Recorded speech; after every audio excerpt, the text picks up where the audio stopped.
Thank you and welcome all to the Drexel Thomas R. Kline School of Law American Inn of Court.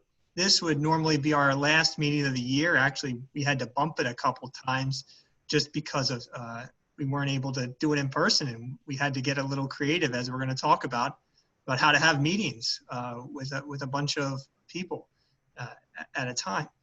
And tonight's presentation, we will be offering CLE for it, for those of you who desire it. And before we get started, I'm going to hand it over to Susan Friedman, who's going to be helping us with the CLE submissions, so she can give you a couple of instructions. Welcome, everybody. I will be announcing two codes at two different times during the presentation. And you all have, those of you who want CLE credit, have an attorney affirmation form. So you will note the two codes on the form. Also, please note your connect time and your disconnect time. You need to show 60 minutes in order to get a credit for this presentation. And I think that's all that I need to tell you right now, but stay tuned, listen carefully for the two codes. All right, so everyone, that means 5:30 to 6:30 at least, and then the two codes, and you're good. You're good on the CLE. Well, first off, thank you all for coming, and thank you to Susan and to Paul for helping us get this presentation together. We're going to start off with a brief introduction, or brief introductory video, and then we're going to go in. We have a great presentation tonight, the title of which is Obliteration from Afar, Cross-Examination in the Age of Social Distancing, something that we have all been doing, whether we like it or not. So I'm turning it over to Paul now, and he's going to start us out.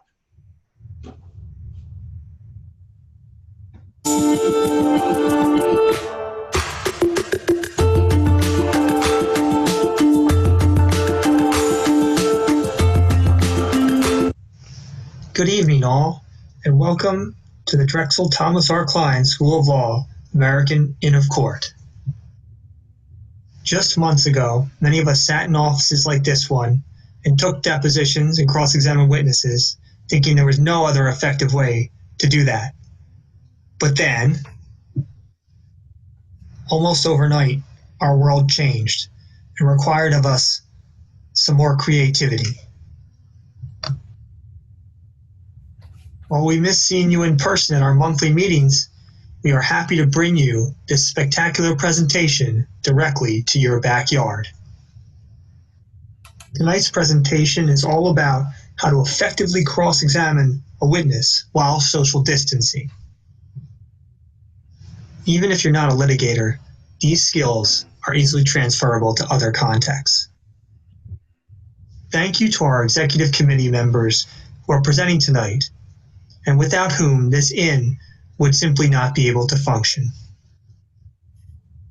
Also, a special thanks to Paul Null of Precise Inc. for helping us with this presentation and also performing a demonstration for us tonight.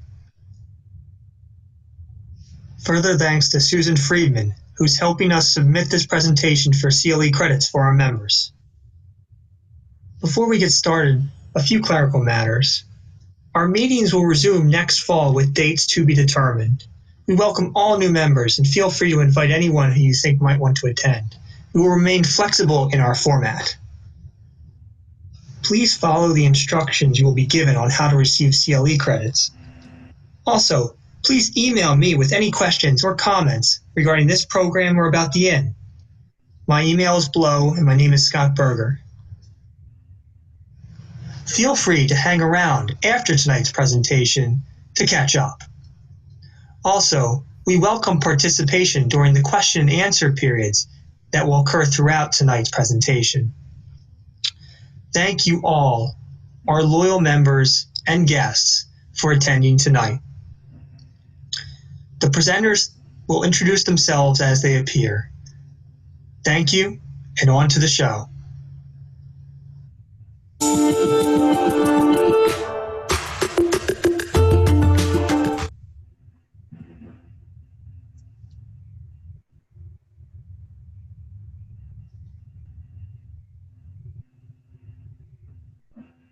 And so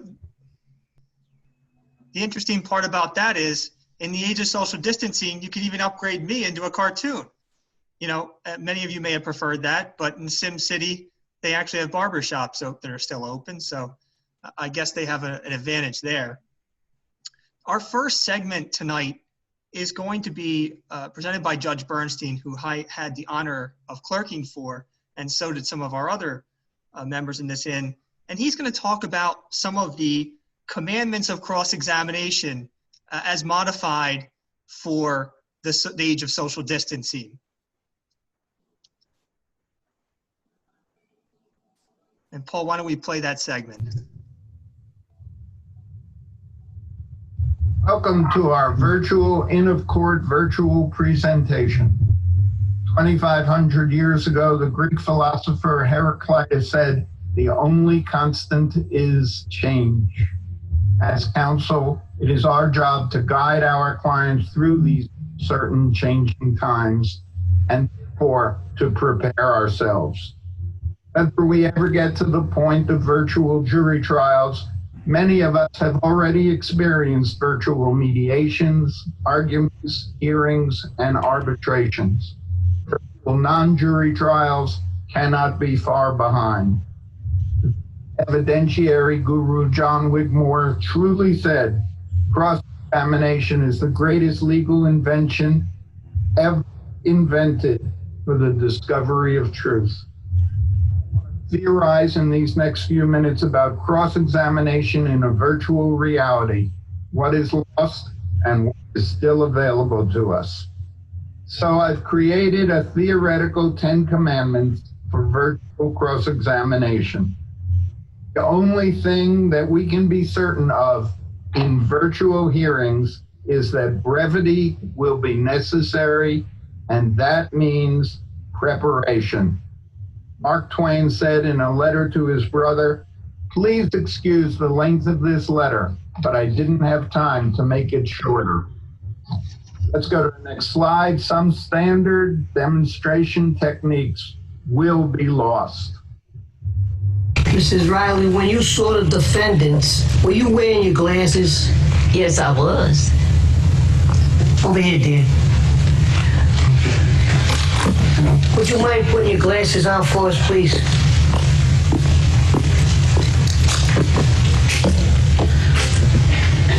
Whoa, how long you been wearing glasses? Since I was 6.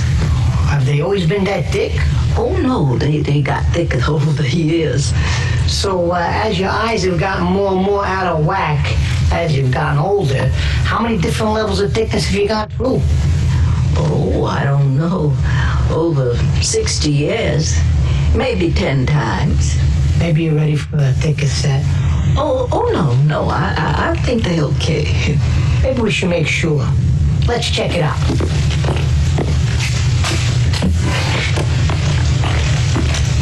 Now, how far were the defendants from you when you saw them entering the sack of suds?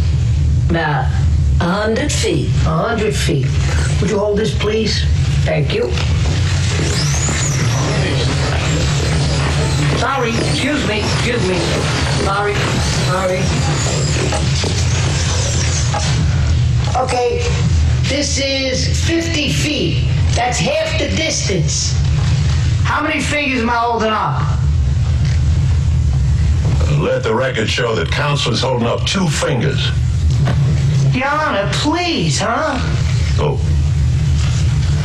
Sorry. Now, Mrs. Riley, and only Mrs. Riley. How many fingers am I holding up now?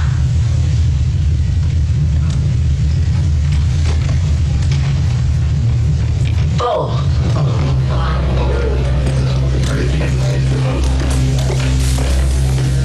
What do you think now, dear?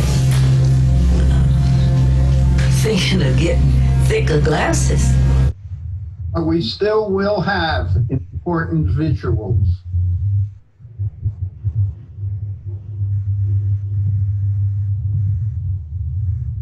Mr. Kroll, did you admit you're responsible for the September 26, 2005 accident that injured Mr. McGuire?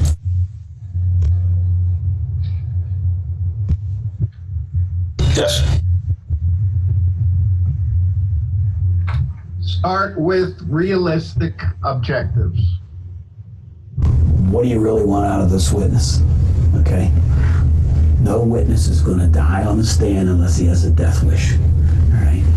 And so if you think you're going to kill a witness, the only thing that's going to die in that room is you, as you slowly sink into your seat and realize I was not effective. That witness did not recant like they do on Perry Mason. Okay? In 30 years, I've had one witness recant on the stand. I almost fell over. I couldn't believe it happened. I said, could you read that better? Okay? It doesn't happen. All right? So you get a couple points. The expert, if you're a young lawyer, that expert is much more able to turn your question into a positive from his perspective than you are to make it a negative. So you need to concentrate on a few areas, ask your questions, don't give the guy too much of an open-end response, and then get out. Every cross-examination has a beginning and an end. Plan them carefully. Well, I try to approach every witness that I'm cross-examining, whether it's an expert or a lay or that type of thing. I want to lead with a really strong point. I want to open with a good right cross. I don't want to get, confused or get into a debate or that type of thing and lose the jury. When I stand up there and I ask my first question, I want the jury to go, oh boy, I didn't know that. Now you got the jury's interest. I'll also want to make sure that I can end it on a nice note. So you got to keep something in reserve so that when you sit down, you want to sit down on a point where the jury's saying, boy, you don't want to end it where he's on a, or she's on a high note, where your witness is starting to rehabilitate his or her testimony. You want to end it on a note where you can jab them. You can zap them a little bit. Clarity is even more important in a virtual reality. Think about your questions. Questions in a courtroom. First of all, language matters, really matters. Lawyers, I teach trial advocacy. And my first rule when I teach trial advocacy, and the first thing I tell those students is never use a word or a phrase in a courtroom that you wouldn't use in a bar.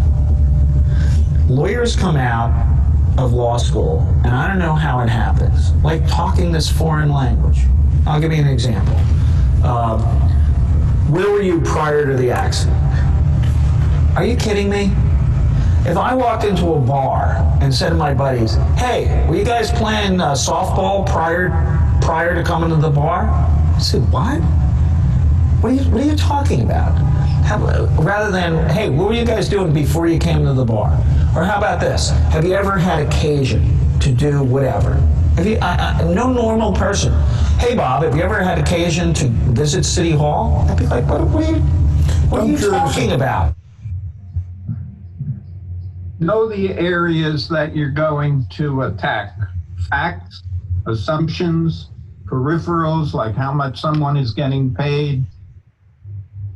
Well, the first thing I would say is that the most meaningful cross-examination is cross-examination on the substance, on the merits. We too often put too much emphasis on collateral matters. The lawyer believes he or she has struck a gold mine if he or she finds that the witness has been paid $50,000 by the defense or the defense's law firm previously.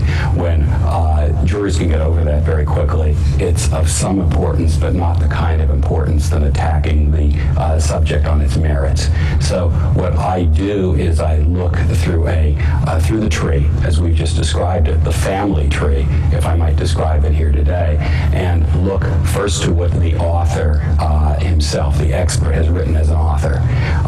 Then I look to see what his co-authors have written. Then I look to see what his colleagues have written. And if I find something that is good for me and bad for him, then I'm able to link it back through association. So I'm able to say, sir, isn't it true that your colleague in your department or your chair or the editor of the journal in which you've published has said the very opposite of what you're saying? And those kind of gotcha moments are extended beyond the expert himself when one looks at it through that prism. Always look first. What are the facts that this witness is assuming to be true? If it's an accident reconstruction, expert, what assumptions are they making about what happened at the time of the accident? They clearly weren't there to see the accident. They're being told, and they're accepting certain things as true as the foundation for their opinion. But suppose those facts aren't accurate. You agree your opinion would change, and then go about showing the jury that there's a different, version of those facts. That's always the safest way to cross-examine an expert, in my view. A lot can be done in just a few words if the cross-examination is prepared carefully. Sir, you work for PICO as a lineman, correct? Yes. And after the accident, after Mr. Hunt's accident, where he was electrically burned over 75% of his body, you came out to the job site, correct? Yes, I came out to the scene. And Mr. Hunt was using a ladder that contacted that power line, correct? Yeah. And that power line was adjacent to a house that Mr. Hunt was working on, right? Yeah, it was next to a house. How far was it from the house? I can't tell you exactly, sir. Okay, I don't mean exactly. Why don't you give me your best estimate? I can't really estimate, sir. Was it touching the house? No, it wasn't touching the house. So it was at least an inch from the house, right? Yeah, it was at least an inch, yeah. Okay, and the distance from the Earth to the Sun is 93 million miles. It was certainly closer than 93 million miles, right?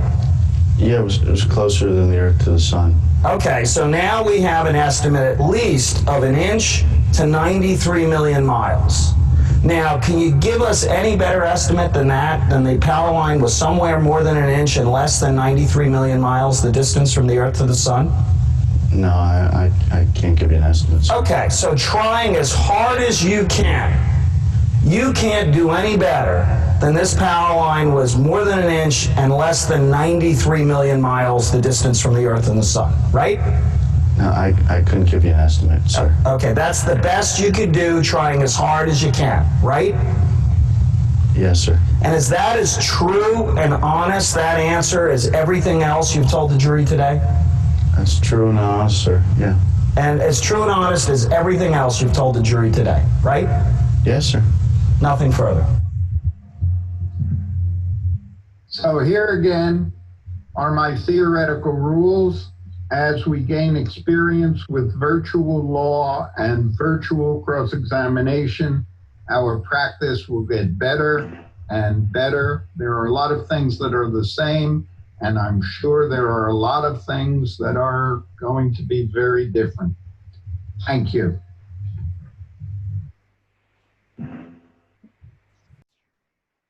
Thank you, Judge Bernstein. Obviously, a lot of good tips there.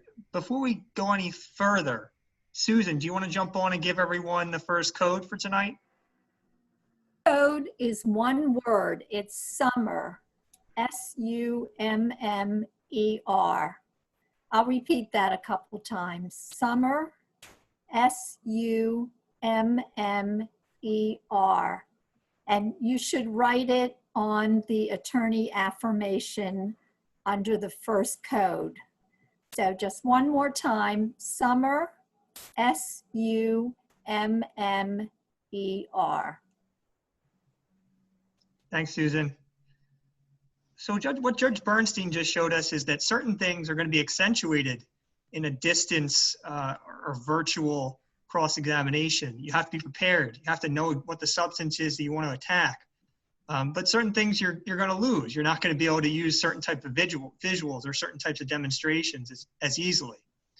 And to bring us some more concrete examples those types of things that may be gained or lost via the medium that we're going to end up using. We have Michelle Paznokas and Elaine Yandrisevits, who are going to talk to us about how to maximize your impact when performing a remote cross-examination. And without further ado, I'm going to turn it over to Paul. Hi, everybody, and welcome to this section of the CLE entitled Maximizing Impact Remotely. My name is Shelly Paznokas. I am an associate attorney at Kline and Specter and a faculty fellow at the Thomas R. Kline School of Law. And in a few minutes, you're going to hear from my colleague, Elaine Yandrisevits, who is an associate at Antheil, Maslow, and MacMinn. So what we're talking about in this section, in a nutshell, is preparing for remote deposition and the steps you need to take to make sure it runs as smoothly as possible. And in the immortal words of Benjamin Franklin, by failing to prepare, you are preparing to fail. And of course, that's true in all aspects of litigation and in a normal deposition. But there are some additional considerations that are really new to us in the legal field, particularly when it comes to remote depositions, just because of the nature of the world right now, and a lot of us haven't had to do this on a regular basis. So, and of course, we have a picture here of what Benjamin Franklin might look like during a Zoom deposition. So, remote depositions. There are strategic and logistical considerations that we're going to talk about in the context of 5 particular pieces of the puzzle. That would be the deponent, the court reporter, the exhibits, opposing counsel, and of course you. We're keeping in mind that a remote deposition is not necessarily the same thing as a remote meeting. Instead of having a loose agenda, you obviously need to be much more thoroughly prepared. It does require more setup because there's usually more people and players involved. It's not just an inter-firm thing. And then it's not the same as a live deposition for obvious reasons. You really have to maximize your impact as the opposing counsel, or excuse me, as the deposing counsel while not being in the same room. So the deponent. The first question you should ask yourself, of course, is do you want to depose this witness remotely? You might be under a time crunch. You might have a court order looming over your head. You might have other scheduling constraints. You might think it's a good idea to get a bunch of these depositions done while all counsel's mostly working from home and relatively free. However, you really have to weigh the benefit of questioning this certain witness in person versus remotely. And this is litigation strategy. This is going to be a case-by-case basis. You have to ask yourself, are you going to be able to evaluate this person's body language, their tone, their credibility? If it's somebody who might take the stand during trial, maybe you want to question them in person and see how they handle it. Those kinds of things. If you do decide to move forward with the remote deposition of your deponent, make sure you know where he or she is going to be. Make sure you know whether they will be alone or with opposing counsel. That's going to change the way you're reviewing the deponent's responses to your questions. It may change the setup that you want the deponent to have with regard to camera angles and whatnot. You also want to consider the optics of their environment and the risk of bias it may have on a juror if this videotaped deposition does get presented at trial in some form. So if you're interviewing a key lay witness, a fact witness, let's say, and you want them to come across as credible, but you do their deposition when they're on vacation in Tahiti in their bathing suit, that might not be the best thing. Or if you're interviewing a key defendant or a key plaintiff and they're sitting in front of a bunch of family photos on their back wall, that might elicit some sort of bias and sympathy from the juror. Those are things to keep in mind. Of course, does the deponent have access to the necessary technology? Something obvious, but something you need to figure out ahead of time. Do they have the necessary video conferencing equipment? Are they able to pull up and review exhibits? And we will talk about exhibits in more depth in a few minutes.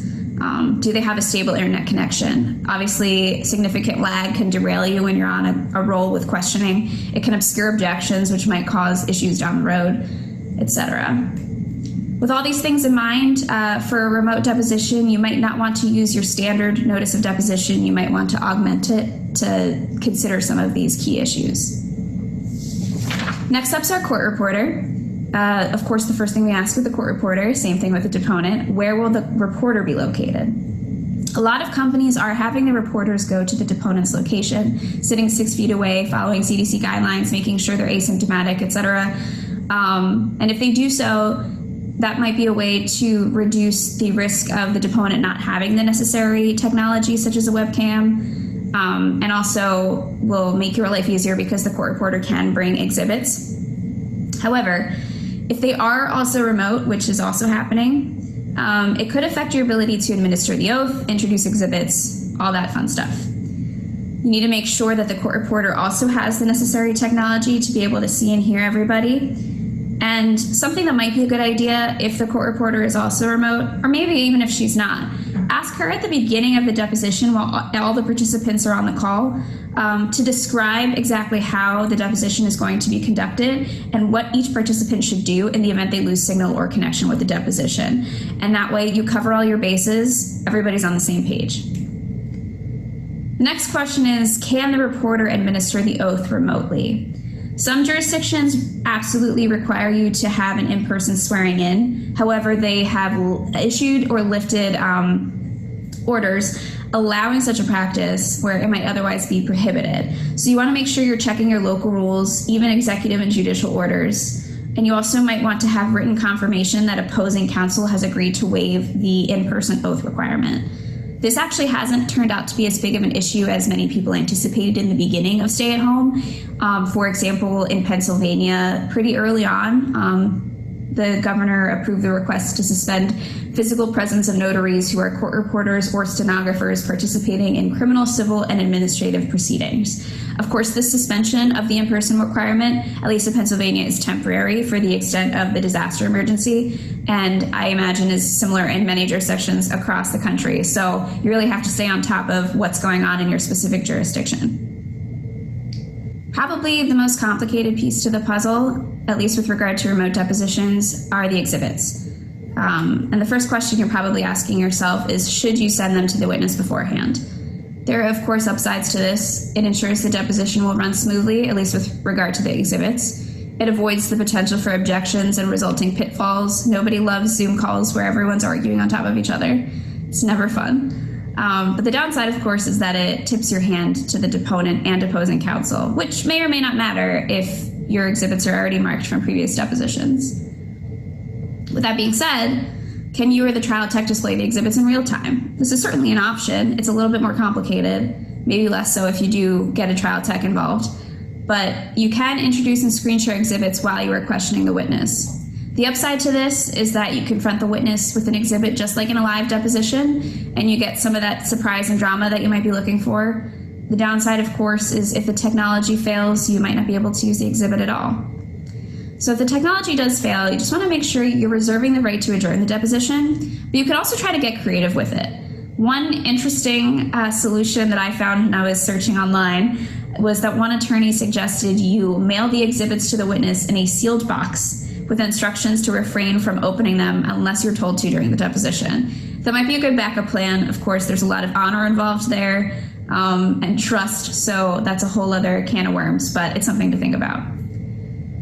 And it's just one example of how you could introduce exhibits remotely, meaning that you don't send them to the witness ahead of time. Just make sure you're arranging the exhibits in a logical and precise manner. One way to do so is to put all potential exhibits in separate folders with numbered tabs. You can also do this electronically if you're doing it on a USB. Just make sure your electronic folders are numbered and labeled properly. And then you give all of that to the reporter beforehand, even if they're not physically going to be in the room. Then you call up an exhibit. You use the numbered tab or whatever moniker you're using to refer to the folder and have it marked by the reporter. Then you make the exhibit available to all counsel. You can send it to opposing counsel as a PDF via email. Make sure ahead of time they know that that's how you're going to be sending exhibits, that they have their emails open and ready to go. And then, of course, withhold questions until all participants have confirmed receipt of the PDF, which will, again, cover bases and make sure there's no issues down the road when it comes to objections. And then make the exhibit available to the witness. This is, of course, only an issue if the court reporter is not also in the room with the witness. But you can send it to the witness the same way you would send it to counsel, making sure that they are able to pull things up on email. And if they have a printer, have them print it out if it's not going to be too many pages. So the fourth thing that you'll want to consider in doing a remote deposition is what's going on with your opposing counsel. First thing, where will your opposing counsel be located? A lot of platforms allow for multiple participants to be connected at the same time, so you and opposing counsel will be connected together.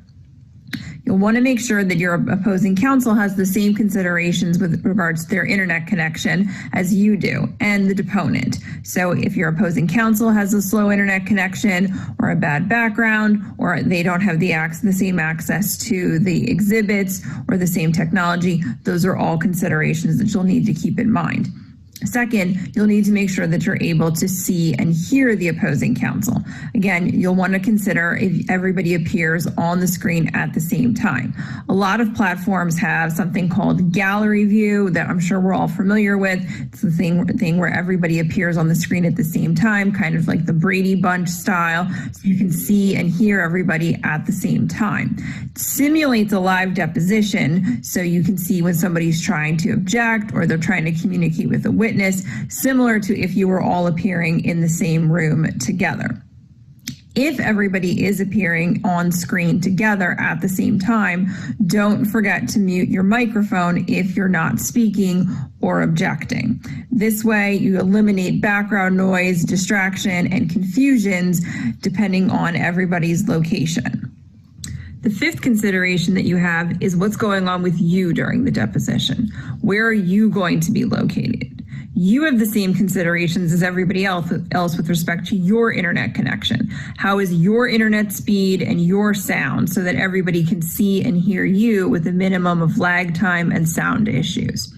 So you want to make sure that you have good, clear lighting and sound, because a clear, assertive presence would work well in your favor with respect to the deposition.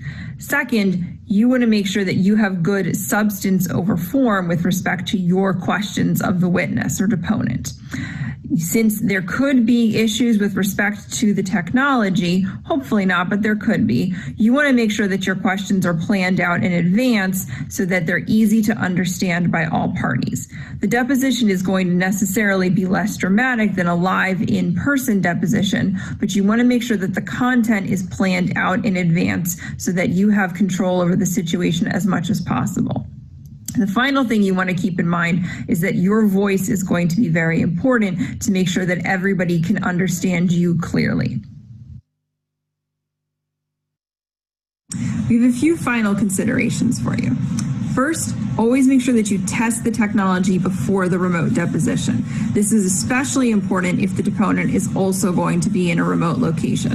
If you're not able to do it, have your IT department or the video conferencing provider handle this. Second, you may want to consider recording the remote deposition, as many platforms have this feature built into it. A recorded remote deposition should act the same as a regular videotaped deposition, so you should weigh the pros and cons accordingly. Next, consider hiring a trial tech to run the technology, which leaves you one less thing to worry about. Next, you may want to invest in professional technology, especially if you're anticipating conducting many remote depositions. Given that we may be conducting a lot of remote depositions for the immediate future, this might not be a bad idea, particularly if your firm is going to invest in this. A lot of firms may be considering doing this, particularly for depositions that would be occurring over great distances, because you may get a lot of use out of this type of technology. Next, you want to make sure that before you invest in any type of technology, that you research the different types of platforms available. Your firm may have a plan with a certain provider or platform, and you always want to make sure that you take a tutorial of the platform before you do the deposition, so you're familiar with the different features and uses of those features before you actually start using them during the deposition. And finally, always have a backup plan. So to echo what we said in the beginning, basically the idea here is just to be as prepared as humanly possible. And if you are prepared, you won't have to feel like doing this to your laptop during the deposition. Thank you for joining us. This was Maximizing Impact Remotely. I'm Shelly, that was Elaine, and if you have any questions or comments, feel free to follow up by investigating some of our sources or reaching out to us in person. Thanks.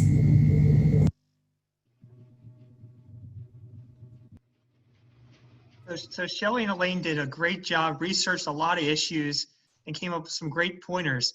We actually have one of our members, our treasurer, Diana Silva, who's had a full trial via Zoom. So she's going to come on and tell us a little bit about how that experience was. Hi, everyone. I'm Diana Silva. I had the good experience, or the luckiness, or the maybe bad luck to have done a 2-week bench trial over the last couple of weeks, specifically via Zoom.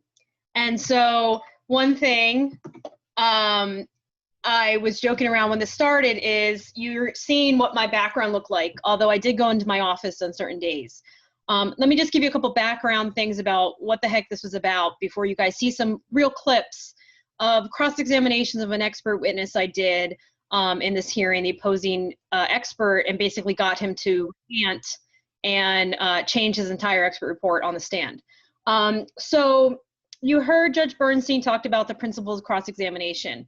Don't throw the baby out with the bathwater with technology. The exact same things you all do every day in normal depositions or in live trials apply. You're just doing it to a computer screen instead of a physical person in front of you.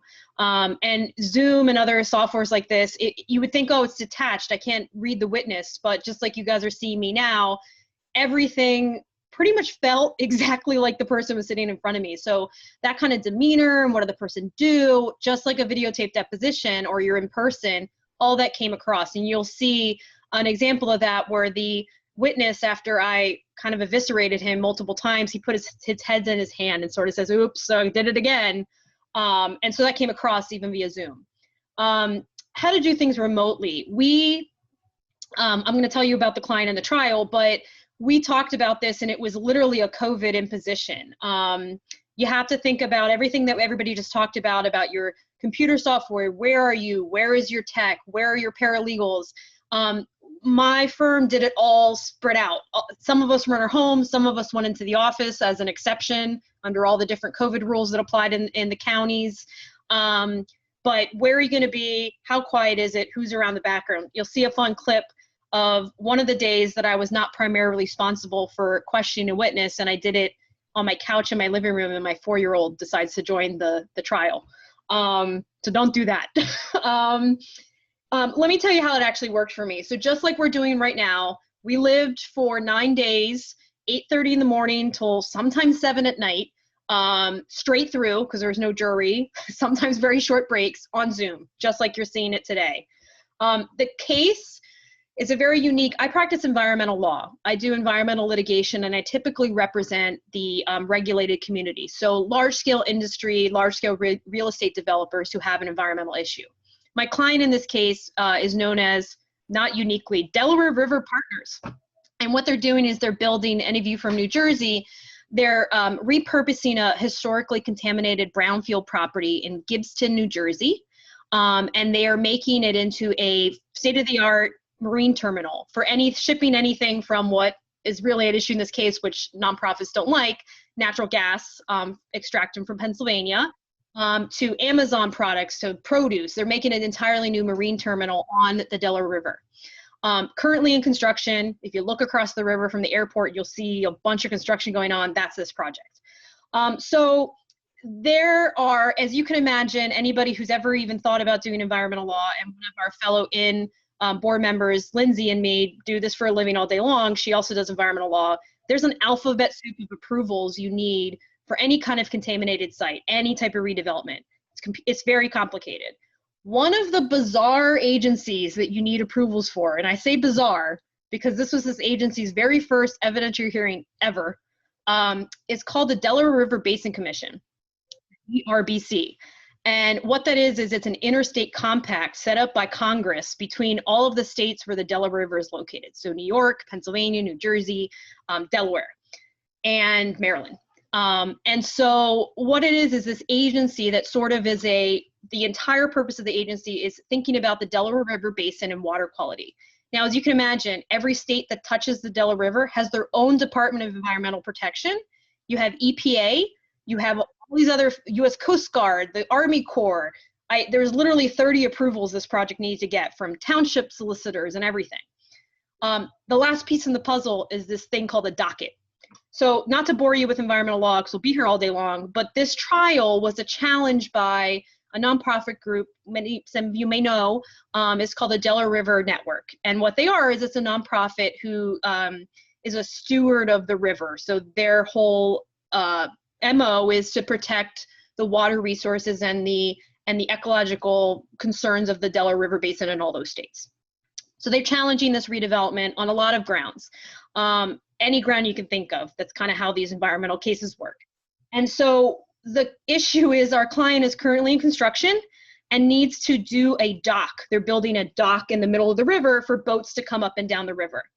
That work needs to happen, shovel in the ground, in the dock, in the river with big barges by September 15th. Because there's all these stupid rules that environmental lawyers care about sturgeon and fish and mussels and when they spawn and when they have babies, and that all has to happen before September 15th.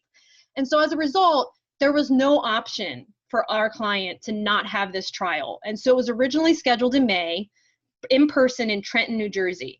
Obviously, as things devolved in February and March, we saw the writing on the walls, we started to negotiate with the other side. How could we make this happen? Because our client needs to have this happen.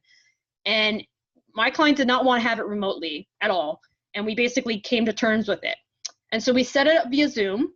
Our trial tech in my law firm came up with the entire scheme of how we would do it. We negotiated ahead of time as Elaine and Shelly talked about, exchange of exhibits. It came into the judge's order. And this entire thing was new for the DRBC. So there is no judge that works for the DRBC. And so what happened was the 5 states I talked about got together and appointed somebody. And so they appointed a hearing officer from the Office of Administrative Law in Harrisburg. His name's Judge Kelly. And so he was remote in Harrisburg. We were all in our houses. Witnesses, we had 16 witnesses, 14 of which were experts, everybody in their own home. And we had 400 and something exhibits. So this was kind of bread to butter, an insane process. What we did is we exchanged exhibits ahead of time, even cross-examination exhibits, which I can go both ways on. But this case was papered to death of all the environmental record, and so there's really no surprise, so we exchanged exhibits. That said, there were specific cross-examination things that came up I didn't think we needed, and we had to. And just like Shelly said, we put those into the record live, marked them live, and then emailed them to everybody. So we did it via Zoom. My firm used Trial Director. I know you're going to see from Ethen a little bit Trial Pad, same type of software. We used a software platform even though we were remote. And we used a trial tech to run all the exhibits. And why I would say that's essential is, as I'm talking to you right now, I'm focused on the screen. I'm focused on, if you were a witness, I'd focus on what you were doing. I have my notes in front of me, I can look, but I'm not physically using my mouse to change things. We had that. The other side didn't, for whatever reason. I'm not going to say negatively or positively. And so what happened on our side is we were acting just like we were in court, where the other side would have to stop, say, hold on a second, I need to go to my computer. And then you could see them scrolling through their computer to find the exhibit they wanted to show the witness. Extremely inefficient. And as Judge Bernstein said, makes everybody sleepy and tired and not wanting to listen to your question. The other thing I would say is invest in technology, like everybody said. We all had little pucks that plug into your USB that basically work as external speakerphones. Why I think that, again, is an essential thing, it's $30 or $40 you buy, is you have your binders of question, you have your witness exhibits, you have stuff all spread off over your desk. You have to be pretty close to your screen for your internal microphone to pick up your voice. And since there's a court reporter, in our case, also remotely, she was in her house with her dogs. Everything was being recorded like it is now. The sound quality is extremely better if you use one of these external microphones. If not, you fade in and out, how far away you are from the screen. The same types of stuff you use in any trial platform that you would use in my practice, I use a lot of, like, have the expert circle something, highlight what that is. You can still do that all with any trial platform that you're all familiar with. You can have the person mark it up. We chose to have our own trial team mark it up. So for example, I would say, Ron, who's my trial guy, can you circle that circle that spot on that, or can you blow it up, or can you highlight it? And to the extent we needed to mark it as an additional exhibit, we did. So that's basically how it worked. One thing that we had to figure out ahead of time, and we came up with an agreement, we had 4 lawyers on our side, they had 2, is typically we're all in the same room. And so when you are cross-examining somebody or you're talking about strategy, you can pass notes or whisper to each other. You can't do that when you're all in your own home.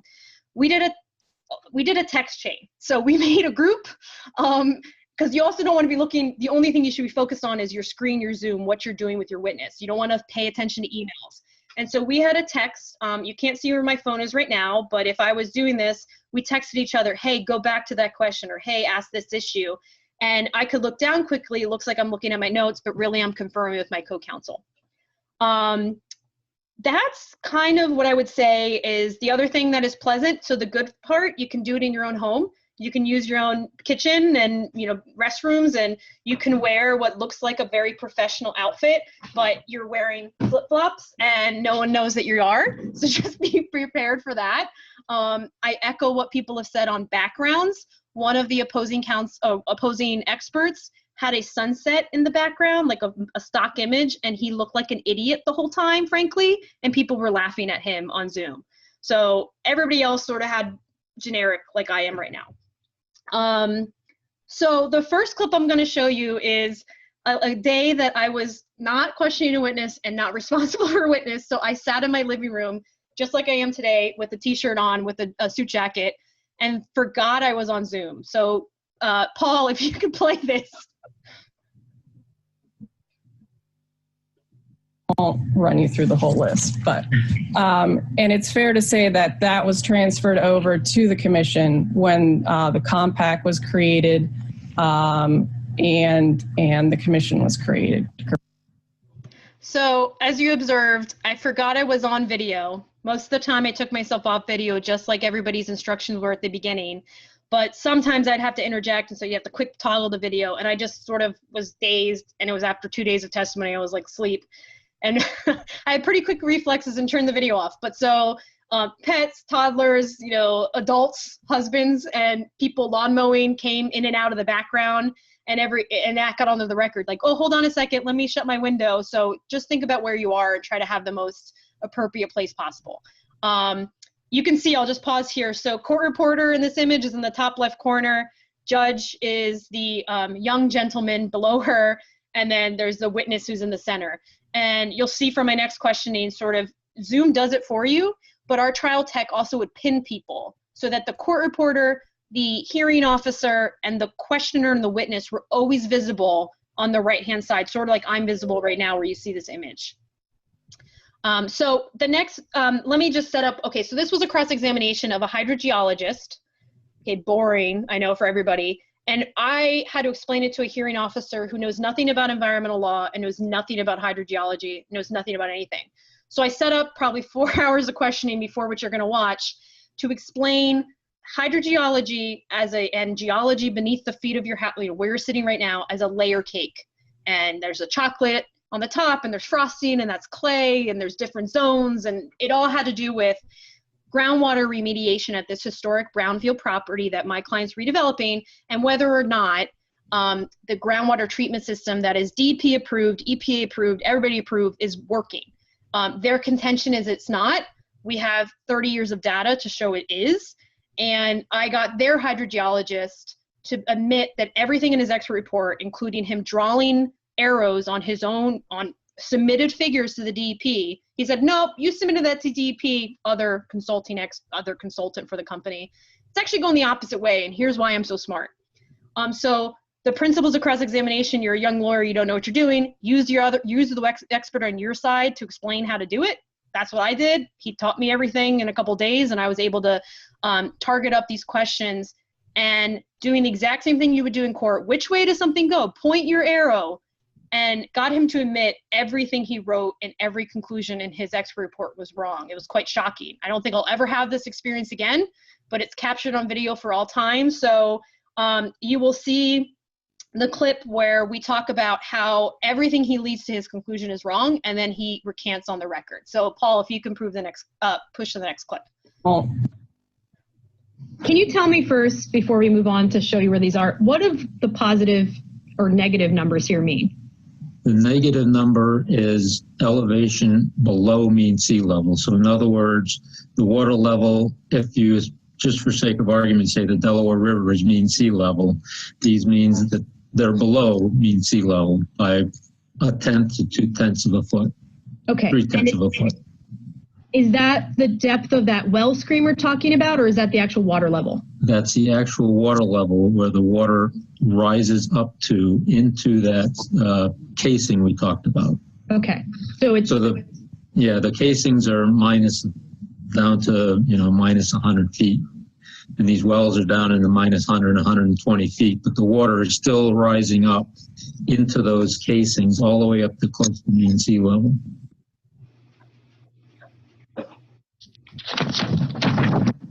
So, did you do anything to verify the numbers shown on this figure that you've attached to your report? I may have looked at the data, but I don't think so. I don't think I assume the numbers were correct.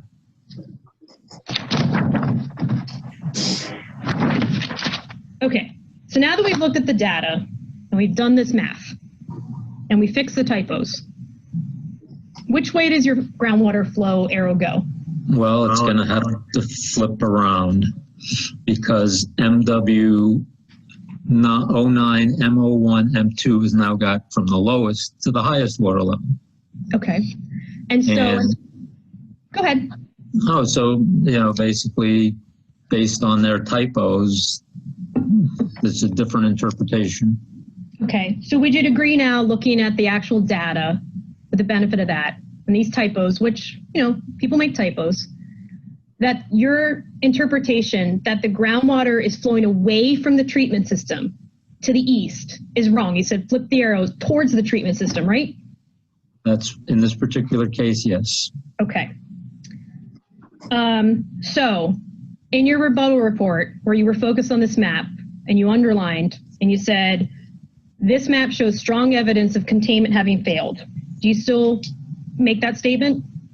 Cannot make that statement. Okay. Based on those typos, assuming the typos are right. Okay. And the data we looked at explains that, right? Correct. Okay. All right. So thanks, Paul. My style with this guy, who was sort of a bumbling idiot, was to be nice and for him to be professorial. So teach me why teach me why I'm wrong. And this was a clip of like multiple hours put together in snippets until the ultimate conclusion. And he hadn't ever looked at the data and he just assumed things were true. He had about 40 typos in his own report, including an errata sheet where he changed everything. And then when you changed it, his entire conclusion was wrong. So I had 6 hours of cross-examination for this guy and it was really fun. The next clip is the same thing. I walked through a long litany of what is what, explained to me the layers of the cake, and then what you'll see is him again flipping the arrow around. And I should have, for the record, if I was doing this very well, I would have drawn on it and turned it the other way if I was in court, but limitations, I kind of didn't think of it at the time. So Paul, you can play the next clip. So let's break those down. So you added those 3 text boxes, one that says small downward flow indicated, one that says upward flow indicated to MA1 aquifer zone, and then you just talked about it. It says note, Monterey 34 reported to be in PM1 upper by AECOM C text. So you would scratch that whole box off, right? Yes. Okay, because this well, the original document that's shown with the purple legend is monitoring well 34 in the lower zone, right? Correct. Okay, so now the green one, which it says its long name, but let's just say Monterey 35. Which aquifer zone is that one located in? That one's in the middle lower zone, M2. Okay, so and I think we verified that earlier today. Okay, so the purple one is in the lowest bottom of the layer cake, right? Correct. And the green one's in the next layer up, the center part of that cake, right? Correct. Okay, so now let's look at the first text box to the farthest right, you say upward flow indicated to the MA1 aquifer zone, and you draw a red line from the purple line to the green line, right? Correct. Okay. So again, which layer of the cake? Which is the purple well? The purple well is the lowest layer, and the green well is the intermediate layer, or the middle lower aquifer. Okay, so if the green layer is shown above the purple layer on this line figure, which way is groundwater flowing? Groundwater is flowing from the higher hydraulic head to the lower. Okay, and so this higher hydraulic head well is the green well, right? The one in the middle Correct. of the cake. And the lower hydraulic well is the purple one, right? Correct. So what would you do with that red arrow you have there?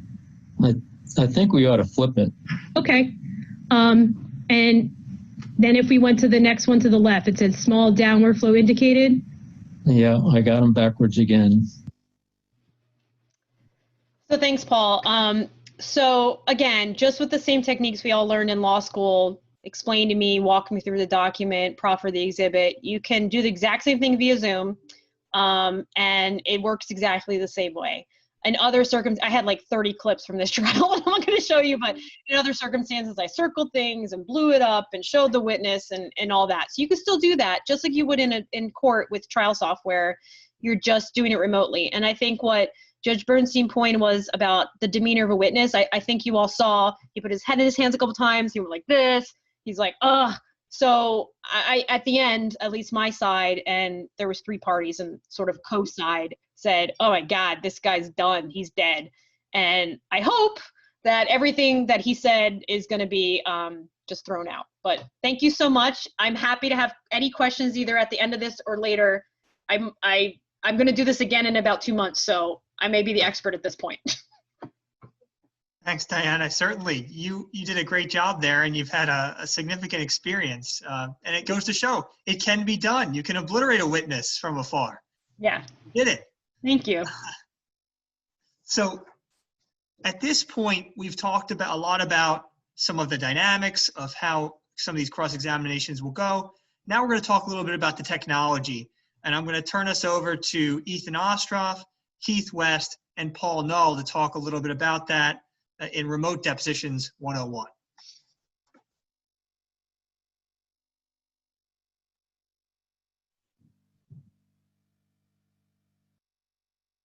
Thank you so much for joining us on our part of the presentation today for our virtual COE on virtual depositions and how to use remote deposition software. I'm here today with Paul Null from Precise, with Keith West, Esquire, and myself, Ethen Ostroff. We're going to be going through a few practical 101 pieces on how to set up a remote deposition from a very high level. If you do want any further information about what we're talking about, we're going to provide all of our information afterwards. So I'm going to let Keith start it off. All right, so bring up our first slide. All right, as Ethen said, we're going to give a whirlwind tour of Remote Depositions 101, focusing primarily on how to do remote depositions using TrialPad and Zoom. We want to start off with a checklist that we found useful as far as what you want to do before you take your deposition. So you don't want to walk in to the deposition and try to figure everything out while everyone's waiting for you. A day or two ahead of time, check your technology, make sure you know how to use it, how to connect your iPad to your computer and so on. You want to make sure that you have a secure internet connection, if possible, connection where you're able to plug the computer directly into your internet source rather than relying upon Wi-Fi. You want to minimize the bandwidth usage of others. Basically, you don't want to ask your best question, give the witness plenty of time to answer because your computer died before they had to answer. Make sure that everything has been charged well ahead of time. And as with any sort of Zoom, make sure that you're looking at the camera level, there's good lighting, because ultimately everything's being set up to be recorded and possibly played at trial. In this presentation, we're going to focus exclusively on using Zoom, which seems to have emerged from the quarantine as the most popular platform for remote depositions. But we do want to note that there are a number of other platforms that people are using successfully, including GoToMeeting, Ring, and there's a whole list. But Zoom does seem to be the easiest and most commonly used. Additionally, we're going to be focusing primarily on using TrialPad through an iPad in conjunction with the Zoom deposition for this presentation.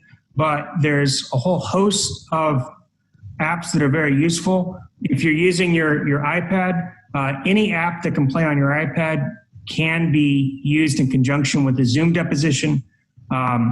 The TrialPad itself is part of a host of very useful apps. We can't go over all of them, but they're very helpful, including TranscriptPad, Lit software. There's quite a few others as well.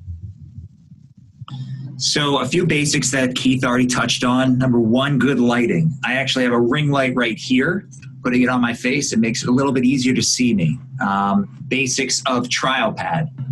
So the basics of how to set up your iPad using the app TrialPad is you actually want to plug it right into your computer. So I've got my iPad right here. My iPad is charged enough to be able to use it. I plug it right into my computer. I personally am using a Mac, but you can use a PC as well. You connect it to the computer, then you go on to the Zoom meeting, and on the bottom of the Zoom meeting, there is a share button. Click that share button, and then there is a option to select iPhone/iPad via cable. You click that, or if you are on a MacBook and you're using TrialPad, I would strongly recommend you use the iPhone/iPad via AirPlay display. The reason for that is because the one thing you need to be really conscientious of is what is on your iPad when you are not intending to share. And if you are trying to share when you are on AirPlay, TrialPad has an amazing feature that it blocks out everything else on your screen. So I'm about to set it up for new share. If you're going to do it via AirPlay, you know what? I'm going to just do it simply via cable for now. So resuming share, it allows you to click on the top of the screen where it says mute, stop video participants. You then click play, and now you can see what I'm looking at. You see, when you're on your iPad, you got to be aware, what is your home screen? Is your home screen going to be a picture of your family, or is it going to be something generic? And you want to be aware that everything that you're showing is presented to the witness and to the entire group.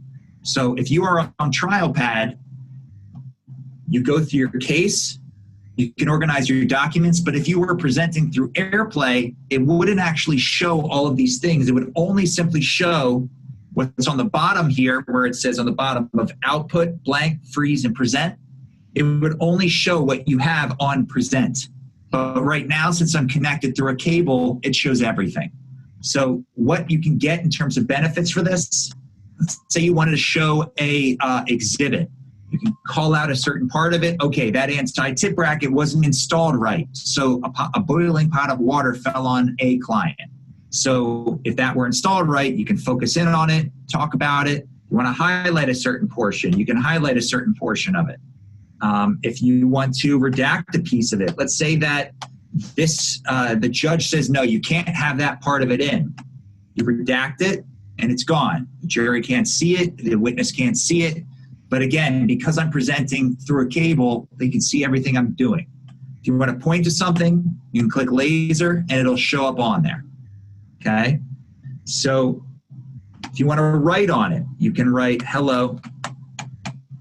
Want to have the witness write on it, you can't really do that while you're on a remote deposition unless they had the iPad in front of them, but you can still save what you're taking a picture of. So you can save it as a snapshot.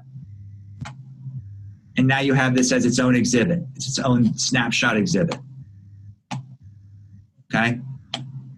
So this is a very 101 explanation of this stuff. So what I'm looking at now is a exhibit that I created out of a separate app called TranscriptPad. TranscriptPad is a part of the same bundle of apps that you can purchase for your iPad. And what this did is it pulled out a piece of a deposition that I issue coded and said, this part is important. So pull this out, it creates its own PDF, which I can now, let's say the judge says, nope, you can't have a certain portion of that in, you can redact pieces of it, you can highlight pieces of it, I can undo things. I could even theoretically put two documents side by side. So this gives you the option to really do a lot with exhibits right over Zoom. So that's all I have for you guys today. Ethen, another couple of things you can do with that as well is you can pull up the document right when you're doing the deposition. So like in a normal deposition, you ask the witness, isn't it true that you used to be the head of security? And they say, I never worked there. You can pull up the preliminary statement of the prior deposition transcript, put it right in front of them and say, here's your words from before, try to explain the difference. And once they've given their answer, you've got the recorded testimony as part of the Zoom. You can mark that page as an exhibit. There's a feature in TrialPad to put an exhibit sticker on it. And it's just like if you'd done the deposition in person. It just shows that while you're doing the Zoom deposition, if you use TrialPad, you have quick access to any document that you've saved in your cloud. You can pull it right up and show it to the witness, and it's all recorded. So thank you. And that's all I have on the TrialPad portion of this. So there certainly are quite a few apps for those that are tech savvy and want to have the full control of their deposition. A lot of great tools out there to be able to do that. One of the things we can do at Precise is for those that don't want to deal with it. I've certainly seen some of the DIY attorneys in more complex cases as they get into much more material that they want to show, whether it's animations or video depth clips or fetal monitoring strips. They would just prefer us to be able to handle that. And it's something where Zoom, as Ethen said earlier, is our platform of choice. And it's certainly something where Zoom got a lot of press early on with the Zoom bombing. There was a lot of expressed security controls and concerns about how Zoom was able to set it up. So for those that don't know, this is what Zoom bombing looks like, where people are able to just jump in and hijack your meeting, be able to Zoom bomb and have hundreds of people jump in and sharing their screen. Zoom has actually gotten a lot better with their security controls, where you're able to come in and have your meeting password protected. What you've seen with most of these Zoom bombing is that it was a publicly posted meeting invite on Facebook or other platforms, so anybody can click it. So there are security concerns where you can come in here and be able to restrict only authorized authenticated users, mute entries. As a Zoom administrator, you're able to kick people out and who's able to share. So there's a lot there to consider. Additionally, if it's an issue where HIPAA compliance is a concern based on your level of Zoom membership, there is a HIPAA compliant, which is what we use just because of the sensitive nature of a lot of the material. So that's also something to take into consideration as well. Once you're in the Zoom application, you're able to customize, each person's able to customize how they want their screen to look. It's something where if you want to configure it so you're only seeing the witness and your opposing counsel, you're able to do that, whether it's full screen or gallery view. When you spotlight the video, that's going to automatically toggle to whoever's currently speaking. So you get that little blue box, you click it, and it gives you those options for pinning the video, spotlighting the video, putting in the waiting room, hide yourself, whatever it is. Personally, I recommend keeping yourself in there. That way, as you'll see in one of the other presentations, if you have something in your background or not a good view of you, it's good to just get an idea of what everybody else is seeing of you. But everybody's able to configure it. One thing, if you are doing this yourself, I would recommend having a dedicated laptop or computer that has the Zoom meeting running. And that way, when you're recording it, you're only getting the witness so that it's going to look much more in line with what a normal videotape deposition is going to look like. You can have Zoom incorporate the timestamp in there to be in compliance with the rules of civil procedure. But make sure that you have that dedicated view, and this is where it gets to pin the video of just the witness. And then when you're sharing a screen, It's just going to be any of the documents that are being shown with the witness in picture as opposed to seeing all of the attorneys and everybody else in there as well. Ethen showed a great example of how somebody else is able to kind of have that DIY approach, something where this is an example of what a deposition can look like when it is going through. This is something where it's an example showing how a witness can have interactive annotation capabilities with an exhibit as well. Doctor, I would like to share with you medical illustration M02. And if we can bring that up, can you please explain to the ladies and gentlemen of the jury what we're looking at here in this illustration, Doctor? Yes, this is a posterior cervical fusion surgery, and we perform a vertical incision. So the witness has full annotation capability. Going from the second thoracic vertebrae all the way to the lamina, placing our screws. The next step here a little bit. We can see these. But now the witness has the annotation capabilities, and it just makes for a much more dynamic presentation. And like Ethen showed, those exhibits can then be saved, marked as Exhibit 3, and this is attached to the deposition just like any other deposition exhibit. In addition to what your normal Zoom capabilities are able to do, you're able to have breakout rooms. This can be helpful in depositions if it's something where you want to talk with your client away from the prying ears of opposing counsel. Zoom can be configured so you can do these breakout rooms and just you and your client can enter in there. Something where this is extremely helpful. We've been doing mediations, arbitrations as well. So it gives everybody that capability to pop in their private rooms. Zoom is very secure with this. You don't have to worry about somebody eavesdropping because you always see who is in your breakout room. The way we've kind of set it up is break it up in 3 different perspectives. One is where you're using Zoom just to facilitate the meeting. So it's more like an oral deposition. You're not worried about videotaping it or recording it or preserving it for future uses. It's really just using that Zoom just to connect everybody. Second tier is where you're having the Zoom deposition actually recorded and it's only showing the witness at all times. And then that interactive Zoom deposition is where we have the picture-in-picture, whether it's documents, photos, videos, whatever it is you want to show and captured in that picture-in-picture format. With our approach, what we do is we coordinate with everybody, like he said earlier, prior to game day, you're doing that tech check. So that's something we coordinate with the witnesses. We're coordinating with all parties to make sure everybody has full understanding of how to configure the settings, what they're doing, and how best to go about it. In order to get your videos edited, it's more of a sliding scale approach. If you want to play director and if you want to oversee the process, it'll likely be less expensive than if you want somebody like Paul to play director, deal with the editing, get down in the weeds, and actually, facilitate the whole process.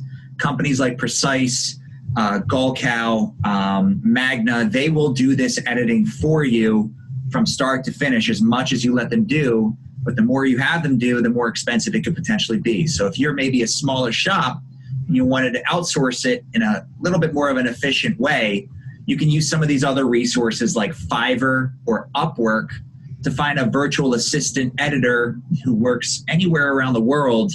If you want to play director and you want to walk them through exactly what you want, you can find people for extremely reasonable pricing. It's just, do you want to get in the weeds with them? It's a matter of who do you want to be managing the project? Ask yourself, are you comfortable with directing or are you comfortable with just letting somebody who has done this thousands of times like Paul deal with it for you? So if you're a firm that can handle the bigger expense, go for it. It's definitely the easier approach. But if you really are trying to work on a budget, I would recommend checking out some of these other resources. So it's something where at Precise what we're doing is we have the ability, as Ethen had indicated, sometimes we have our folks go to the client's house and create an entire day in a life video, be able to compile that down into a 20-minute settlement video using footage from the day in the life video, using interviews from what was captured on site, incorporating video depth clips. Sometimes it's bringing in video testimony of experts, treating docs, other parties in the case. So it's something where, as Ethen said, if it's something where you're looking to just be able to talk about your case and send somebody out and run in and come back. Obviously, there's some communication along the process, keeping you involved with the creative elements of it. That is also an option as well. Something where, in order to do that video editing, to be able to outsource, it's still something where you need to be able to capture that video initially. So even if that's something that you're looking for, that's something where Precise or one of the other providers that Ethen could help out with too. So if you want to get in touch with any of us, we all have varying levels of expertise. Getting down in the weeds and understanding this stuff more, obviously reach out to Paul. He's happy to get in touch with anybody. He'll give you pricing if you want to work with somebody like that. Keith and I, we're more practicing attorneys, and we utilize some of these technologies in our practice. And, you know, we wouldn't consider ourselves experts by any means, but we're just trying our best to be tech savvy, as that's the reality today. All right, good luck. Great. Thanks for your time. Be safe, everyone.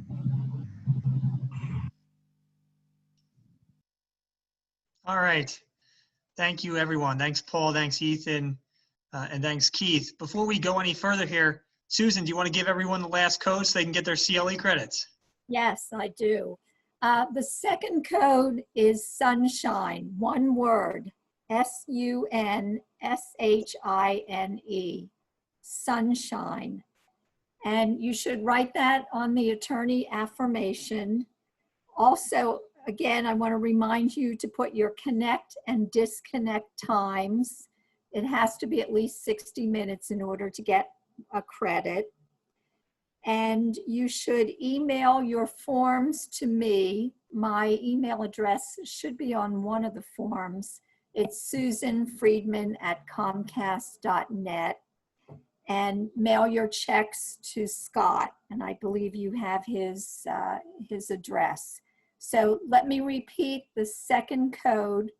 It's sunshine, one word, SUNSHINE. Okay, thank you, everybody. Thanks, Susan. So we're at this point in time. Thank you, everyone. You all definitely got the 60 minutes. In fact, we ran over 60 minutes, but when you're having fun, that happens. At this point in time, we're going to open it up. We have our panelists who have been presenting tonight can unmute themselves and turn on their video. And anyone who wants to ask questions or talk, many of you have probably had experiences with remote depositions, with remote trials potentially, or have some ideas or thoughts on them. And certainly everyone would like to hear that, I think. We have some great members and guests. So anyone, if you have something to say, please unmute yourself. Or if you want to have everyone see you, unmute yourself and turn on your camera as well. And we'd love to hear from you. Hey, Scott, this is Jules Acker. Can you hear me? Can hear you. Okay. I see that you're recording in the top left-hand corner. How do we get a copy of the recording?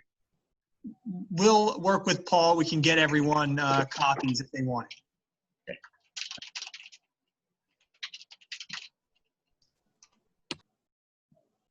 All right. Anyone else have any questions for any of our panelists here tonight?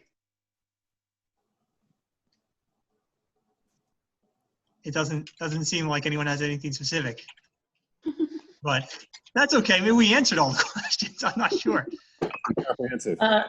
Mr. Berger? Yes. Hi, I'm Danielle Duffy. I'm actually a guest. Paul invited me, but I had a question for the gentleman who was talking about the use of TrialPad and putting exhibits up through TrialPad. Are you unable to hand over the tools for the witness to annotate when that's the exhibit? Because if you're sharing your screen in Zoom, you can hand over the tools to the witness to annotate or mark things. And that's been a big issue for me, is the marking of exhibits by witnesses. There are certain methods to do it. Like, you can give control of your mouse over to somebody, but it's not quite as clean as it would be if you were in person and they could, write right on that iPad. Similarly to some of the other situations with exhibits, there is sort of a little bit of a disconnect with it sometimes. But to answer your question, if you are not in the room with your witness, it can be a little bit difficult at times to have them mark it without somebody like a Precise. But there are softwares out there that you can connect directly with Zoom that will allow you to do so. Through TrialPad and Zoom, it's not perfect, but there are definitely methods and technologies out there that can allow you to do that. Thank you. Diana, I think you're muted still. Okay, sorry. Yeah. I use Trial Director, which is very, very similar to TrialPad. And what I did, and obviously there was a strategy there I wanted to control, is, and I didn't show that clip, which I should have included, was I marked it and I said, all right, I'm going to draw a line here. Is that about where you suggest this is? And he said, yep, move it to the left. And I would erase. And then I would say, okay, is that where and you agree that's where you would put that XYZ issue? And you say, yep, that's exactly where I would mark it. Get him to admit that on the record. And then you have your own control, either through your trial person like Paul or yourself.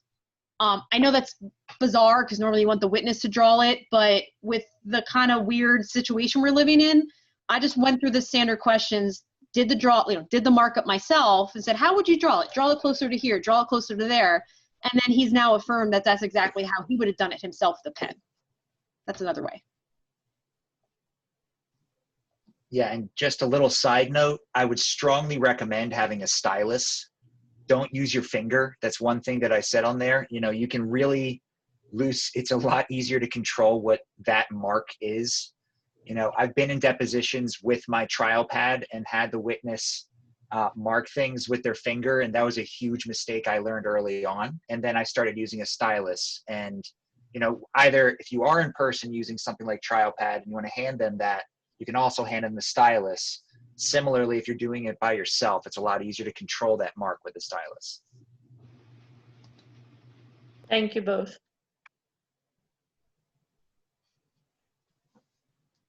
All right, any other questions for the panelists?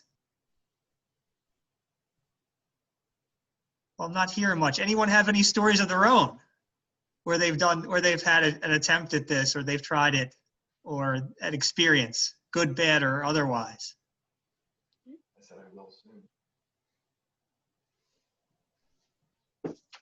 Nothing? No one's done it? Diana's the first. Sure. Yeah. I mean, I'm about to do it again, and honestly, and that one is going to be even crazier, because it's a Public Utility Commission evidentiary hearing in Pennsylvania, and there's going to be hundreds of angry residents involved. Hopefully, none of you, but sounds like fun, Diana. I'm just glad. Normally, they stand outside and protest for my client. I'll be in my house.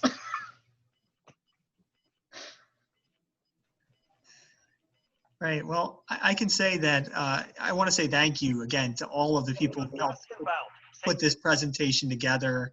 Our executive board, Paul, Susan, just phenomenal job, and for pulling this together in difficult times. And thank you to everyone who came in and help make this special tonight. It's good to see faces, good to see everyone's faces, even if digitally.